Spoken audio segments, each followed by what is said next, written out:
Oi, Humberto. Estamos chegando em Juiz de Fora de Tudo novo bem, para conversar com meu amigo Humberto Schubert Coelho. Como vai, Humberto? Tudo bem? excelente. E você, compadre? Tudo jóia. Cara, eu adoro quando você fala compadre. Eu falo compadre, meu compadre. Eu Eu não tava sei falando... se é um hábito ou se já virou um vício de linguagem, mas Não, mas é eu bem gosto dessa. legal, cara. É bem legal. Eu sou mineiro, você é mineiro, e a gente sabe que, assim, na zona rural, o pessoal, todo mundo é compadre de todo mundo e tem os compadres mesmo, né, que faz parte da família. Mas a conversa de hoje, você que está nos assistindo, eu vou encher a tela aqui com a minha imagem, depois eu vou encher com a do Humberto, para falar o seguinte, ó, Speakville, eu estou batendo um papo com o Humberto hoje para falar de duas coisas. Eu costumo usar, o Humberto é mineiro, eu sou mineiro também, eu costumo usar, você que está nos assistindo, algumas expressões do dia a dia, das praças públicas, né, do Ágora, só que do Ágora de Minas Gerais, para mostrar a minha leitura e a minha visão também da filosofia, da história, da arqueologia. Eu costumo usar duas expressões. Quando a filosofia, por dois caminhos distintos, chega a uma não resposta, eu costumo falar que a filosofia entrou numa sinuca de bico. Sinuca de bico. Quem joga sinuca sabe que é uma situação extremamente difícil de sair. Beleza, sinuca de bico. E tem um outro termo que eu uso, que eu usei com o Humberto, e daqui a pouco eu vou passar para ele falar também. Eu fiquei imaginando que eu estava proseando com o Humberto, em pé, não sei se ele toma cerveja, eu tomando uma cervejinha no mercado lá de Juiz de Fora, onde ele mora, e eu comentei com ele sobre a revoada de filósofos ali por volta de 1940, 1950, no pós-guerra. Alguns judeus, alguns judeus, judias, franceses, alemães, que migraram da Europa para os Estados Unidos em função da Segunda Guerra Mundial e de perseguições. Eu chamo de revoada de cérebros. Evidentemente, isso impactou o pensamento, a filosofia e o pensamento construído em território americano. Mas eu não vou conversar sobre isso, eu quero falar sobre a revoada. Por quê? O Humberto, eu vou agora dividir a tela com ele e depois eu vou encher a tela com o Humberto. Deixar só ele falando. Humberto, você falou de uma outra revoada que você percebeu, se não me engano, da Rússia para a França. Como é que se deu isso? Eu vou encher a tela com você, Humberto. Fala aí dessa revoada para a gente.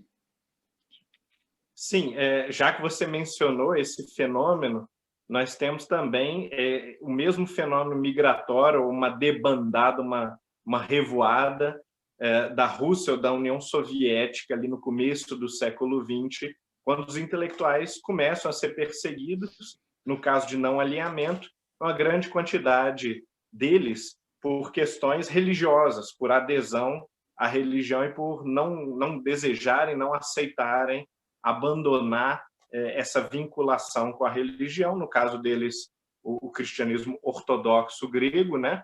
E essa geração de Berdyaev, de Bulgakov, e até mesmo de autores como Mircea Eliade, vão fugir para Paris num primeiro momento, no segundo momento, alguns deles também para os Estados Unidos. E, por outro lado, nós temos esses fenômenos também menos traumáticos, como o de programas nacionais, como o programa da era Meiji, né, de qualificar intelectuais japoneses e que envia, né, grandes intelectuais japoneses, às vezes até mesmo estudantes promissores, para o mundo todo, para as melhores universidades do mundo, e da Europa, principalmente das escolas de filosofia, vão retornando nas próximas décadas ali, 1910, 20, 30, aqueles que vão compor, por exemplo, a escola de Kyoto, né? A maior, mais extraordinária realização da filosofia japonesa. E, por sua vez, esses japoneses também eles causavam boa impressão na Europa ou nos Estados Unidos e levavam já uma parte do pensamento japonês para esses países ocidentais. E é interessante a observação que você faz de como são importantes esses fenômenos físicos, afinal de contas, né? Que é a migração, ou então o trânsito, a troca de cérebros, né? De pessoas, e que propicia, às vezes, grandes transformações culturais, intelectuais, científicas, né? Ok. Humberto, essa conversa vai longe, sabe por quê? Eu lembrei de uma outra revoada. Eu morei no estado do Acre. Até hoje eu fico chateado quando eu vejo o pessoal aqui no Sul e Sudeste com preconceitos geográficos fazendo piadas com alguns estados. Fazem muitas piadas com Piauí, e eu tenho muitos amigos lá. Piadas com o estado do Acre como se não existisse. Quando eu morei lá, eu fiquei sabendo de uma revoada, cara. Eu ficava na biblioteca da Universidade Federal do Acre. Eu trabalhava o dia inteiro no Banco do Brasil.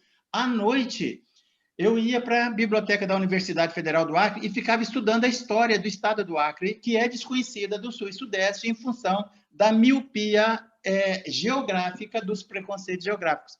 Houve uma revoada durante a Segunda Guerra Mundial, chamada de Soldados da Borracha. A revoada foi do Nordeste, Ceará, Paraíba, mais do Ceará, para o estado do Acre, em função de uma promessa do governo federal para aqueles que mudassem para lá para trabalhar nos seringais, para produzir borracha que era necessária para ser exportada para os pneus dos tanques de guerra dos Estados Unidos na época. São os Soldados da Borracha. Foi um movimento, uma revoada enorme. Muitas pessoas que lá residem hoje são descendentes diretos ou indiretos, segunda geração, dos Soldados da Borracha. Foi uma revoada que impactou a história daquela parte do Brasil. Mas, então, de revoada em revoada, a história vai acontecendo, sabe? Eu entendo que seja miopia as pessoas não depositarem esse olhar de contextualização no tempo, no espaço e no movimento histórico que está acontecendo no próprio lugar e também em outras regiões. Isso, sob o ponto de vista metodológico, é um erro enorme. Por isso que eu gosto de trazer essa visão da leitura de revoadas também para o grande público, para trazer na linguagem utilizada nos mercados municipais. Eu conversei, assim, pelo povo, que tem os seus saberes também e que não pode ser desconsiderado de forma nenhuma, sabe, Humberto? Eu conversei com um professor, talvez você o conheça, talvez não, da FAGE, Faculdade Jesuíta, que fica perto da Universidade Federal de Minas Gerais. Ele tem graduação, mestrado e doutorado em filosofia.